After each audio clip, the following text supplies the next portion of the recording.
Ndabaramukije mwebwe mwese mudukurikira kaze muri ano makuru tubashikiriza akabagizwe n'ingingo nkuru zikurikira. Umunyagihugu ngo ntafungwe adafise dossier, abo bakibikora ngo bariko barahemukira urwego rw'ubutungane. Vyashikirijwe kuri wa gatanu n'umushikiranganji w'ubutungane mu ntara ya Gitega, ahabereye ikiganiro kidasanzwe c'abashikiranganji catunganijwe ku bamenyesha amakuru n'abanyagihugu. Imafu zibiri zabonetse mu bibanza bitandukanye vyo mu gisagara ca Bujumbura ngo zatorotse ikigo c'iratiro cahiswe Musée Vivant. Umuyobozi mukuru w'igisata c'ingenzi amenyesha ko barondeye abahinga bavuye Tanzania baza gukora igikorwa cyo kuzifata, ubu zikaba zigiye gusubizwa muri ico kibanza. Mukanya nido ryano makuru.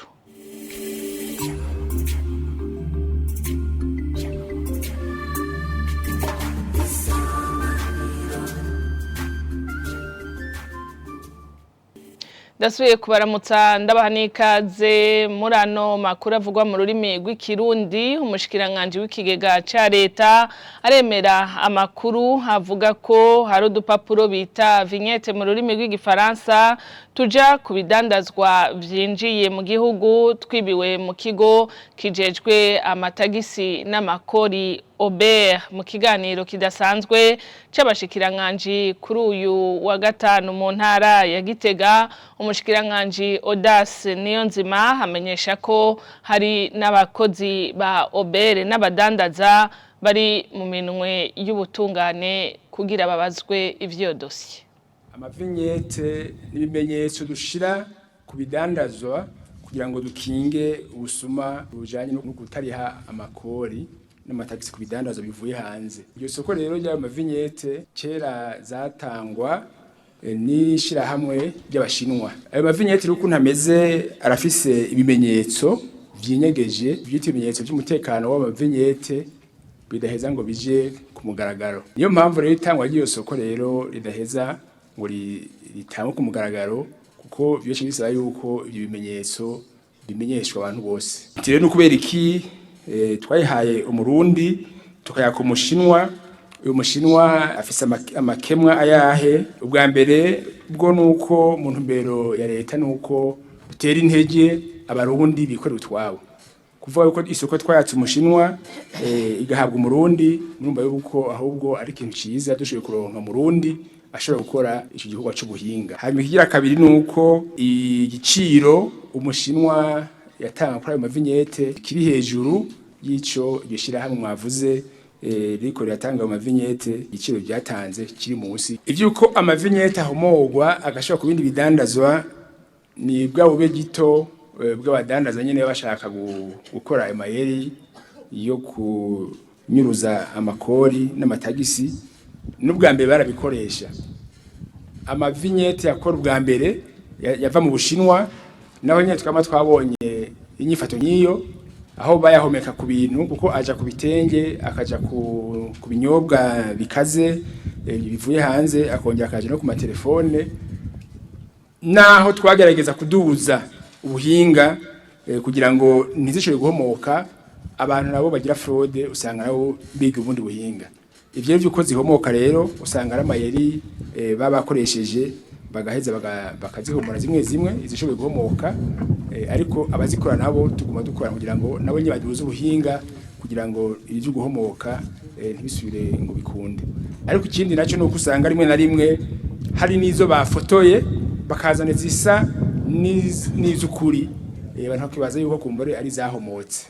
Hanyuma izindi nazo ugasanga habayemwo mbere n'ubusuma.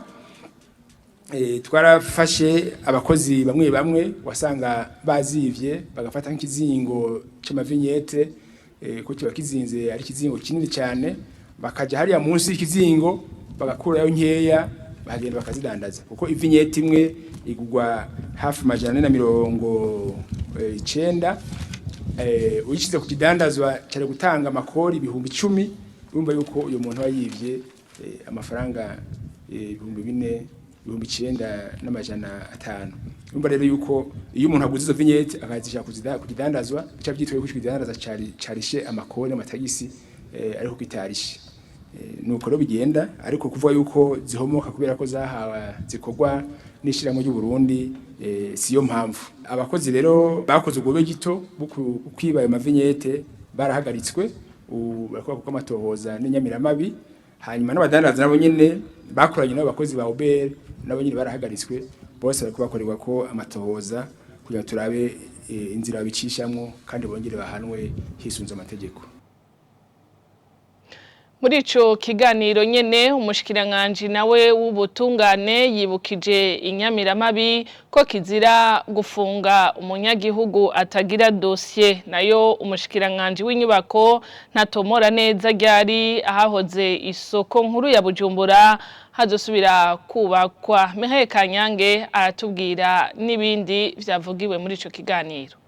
Muri ico kiganiro kiremeshejwe ubwa mbere n'abashikiranganje hamwe n'umushikiranganje wa mbere umushikiranganje wo kwivuna abansi Alain Tribert Mutabazi avuga ko atakiringo kinini gisigaye itegeko rigenga bahoze ku rugamba ritagiye mu ngiro. Ku kibazo c'abahoze ku rugamba nuvuga ko tubanza kumera nk'abasaba ikigomwe gatoyi kuko nkuko bashikirije umuhango wari bahawe ko itegeko rigenga bahoze ku rugamba ko rishigwa mu ngiro warenze ariko tubahumuriza yuko itegeko rigenga abahoze ku rugamba atakiringo kinini gisigaye itagiye mu ngiro kuko ivyari vyasabwe ni n'amashikiranganje herukanye baravyumvise nabo nyene babikurikirana tunabashimira kana twe turabitaho nuko hari ivyari vyasabwe ko tunganya neza kugira ngo n'amashikiranganje itanga uburenganzira maze byarahejeje no guharurwa hanyuma ubushikiranganje bujyo rikiga ca leta hacaba kurondera uburyo. Nayo ku kibazo cerekeye yubakwa ryahoze isoko nkuru ya Bujumbura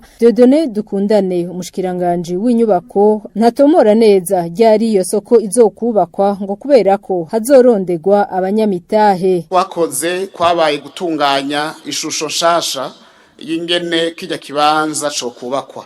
Ico mwoba muramenya nuko ntikizokubakwa nkuko ijya soko yari imeze. Twararonse rero abahinga mu byo kubaka baramaze kudushikiriza icegeranyo ca mbere twizera ko muri izi ndwi zibiri bazoba bahejeje icegeranyo kigira kabiri hanyuma tugishikirize inzego zifata ingingo turondera abanyamitahe baba mu Burundi baba bahoze bahakorera n'abandi bifuza gushiramo amafaranga kugira ngo ico kibanza gisubire gukora. Nayo umushikiranganje w'ubutungane Domine Banyankimbona abajijwe kubafungwa batagira amadosiye yibutsa inyamiramabi ko kizira kikaziririzwa ko hari umuntu afungwa ata dosiye afise. Kirazira kikaziririzwa yuko hagira ubufunga umwene gihugu adafise dosiye. Abantu baba bagikora nkuko n'abantu baba bariko barahemukira urwego rw'ubutungane.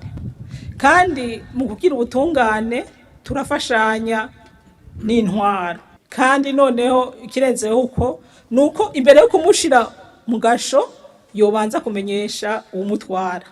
Iyo nizo mpanuro duha n'abashikiriza amanza. Rero umuntu yoba gifunzwe atagira dossier yoba ari umwene gihugu ataramenya no kwitabariza.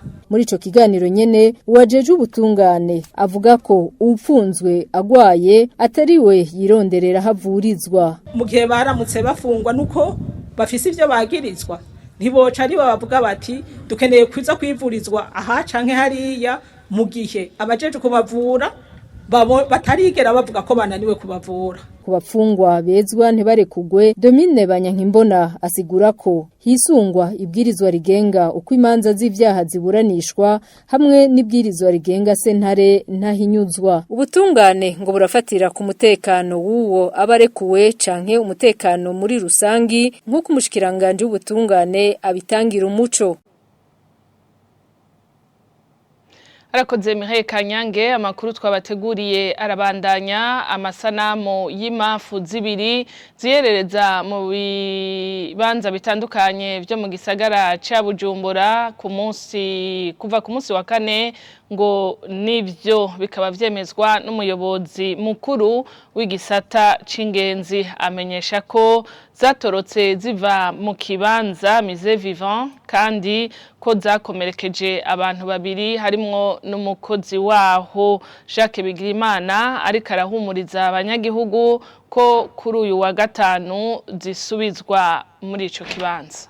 Twashaka kubabwira ko ibibaye muri Musée Vivant aho impamvu zitoroka ntibibaye mu Burundi gusa, muri Musée Vivant gusa, n'ahandi hose biraba. Ibikoko biratoroka bigomba kuja kuraba inyuma y'uruzitiro ibihari bifise ico bivuyeko. Ikindi nashaka kubamenyesha nuko twakoze ibishoboka vyose muri aya masaha nyene imodokari ija gutora abahinga b'Abatanzania baje kuzidusubiriza mu ruhongore bakoresheje ya basitori imwe bashiramwo urushinge ruzisinziriza twebwe tudafise ngaha, bakazitera bari kure maze zikaca zisinziriraho nyene. Twizeze rero abantu ko cyane cyane abanyagisagara yuko uyu munsi atakigoranye ziza kurara muri Musée Vivant. Ubu rero ico turiko turakora nuko tugiye gushiraho uburyo bushasha bwo kuzikingira no kuzibuza gusohoka. Ingene zikingiwe mu bindi bihugu aho ivyo bikoko biba haba hari uruzitiro ruriko umuyagankuba ugereranye utica, ariko umuyagankuba udashobora kuziha uburenganzira bwo gufata kuri nyansinga. Zimaze kubibona kabiri gatatu yuko zikoze ko zica zigwa ntizisubira. Natwe rero ivyo guhera mu ntango z'indwiza abahinga bashira umuyagankuba ku nsinga z'uruzitiro bazoba batanguye kubikora. Twongeye gusaba imbabazi kandi abantu bose zoba zagiriye nabi. Twarumvise ko hari uwo zakomerekeje umukozi waharya hamwe n'ujeje umutekano, bumve yuko twagiriye ibibazo hamwe, nta wifuza yuko ibyo bintu bigenda kurya. Tugiye gukora ibishoboka vyose kugira ngo izo mpamvu ntizosubire gutoroka. Amakuru twabateguriye tuyasozerere mu makungu. Abana bagera ku miliyoni 43 bakogwa ko n'ihindagurika ry'ibihe. Amakuru dukesha Africa News amenyesha ko hari abana banahunga na cane muri Afrika kubera ubugaragwa. Ishirahamwe mpuzamakungu kitaho ineza y'abana UNICEF rikaba risaba abatware gutora umuti w'ico kibazo mu nama igiye kuba ya COP28 izobera i Dubai. N'inkuru tubaza Sheila Irambona. En 6 ans, les catastrophes liées au changement climatique ont provoqué plus de 40. Ayo makuru amenyesha ko mu myaka 6 irangiye ihindagurika ry'ibihe ryatumye abana bagera ku miliyoni 43 bateshwa izabo. Ngo ivyo biharuro bikaba bigoye kuronka kubera ubugaragwa butera ahantu buhoro buhoro. Ivyo bikaba vyavuye mu cigwa cagizwe na UNICEF. Uno muhinga wa UNICEF ati ayo matohoza yagizwe na UNICEF avuga ko habaye abana bagera kumwe n'ibice bitatu bateshejwe izabo kubera ubugaragwa.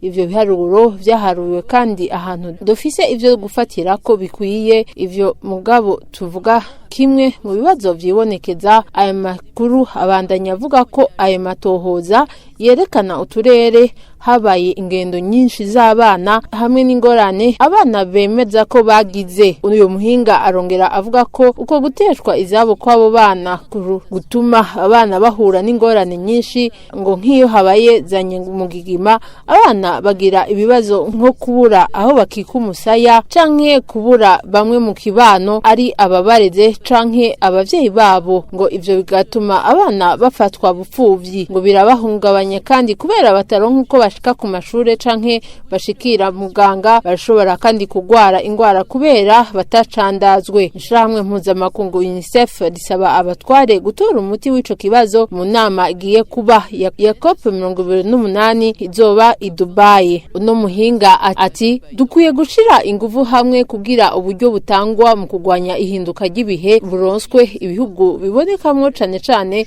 iryo hindagurika ry'ibihe, kuko biraboneka ko abana muri ico gihe aribo babangamigwa cane. Ayo makuru arangiza avuga ko abana muri Afrika aribo bakogwa ko cane n'iryo hindagurika ry'ibihe, ngo ivyo bikaba mu gihe ibice bibiri birenga gato bashikirwa cane n'ingaruka z'iryo hindagurika ry'ibihe. Malgré leur vulnérabilité accrue, seuls 2,4% des financements mondiaux de la lutte contre le changement climatique leur sont alloués. Sheila Irambona arakenuye akaba ari nawe inkuru yaduteguriye isozere ya no makuru twari twabateguriye kuri uno munsi. Nshimire na bagenzanje bandi bamfashije gutorokanya ano makuru twabashikirije. Mwakoze kuba mwadukurikiye, ndabifurije kugira ibihe vyiza.